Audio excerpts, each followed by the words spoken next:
Viewers आए, आज मैं आपको एक बहुत ही इंटरेस्टिंग चीज़ दिखाता हूँ। आपने लॉटरी का नाम तो सुना होगा, लेकिन आप ये देखें,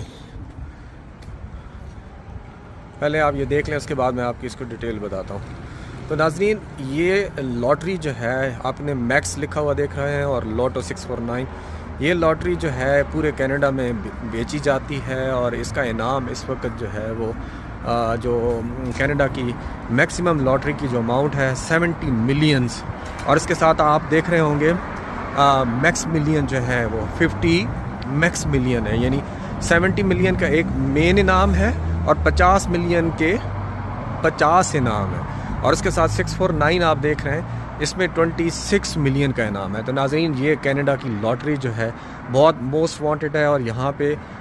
कनाडा में रहने वाला हर बंदा तकरीबन इस लॉटरी को आजमाता है। तो मैंने भी आज ये लॉटरी ली है, आप देखें मेरा इस लॉटरी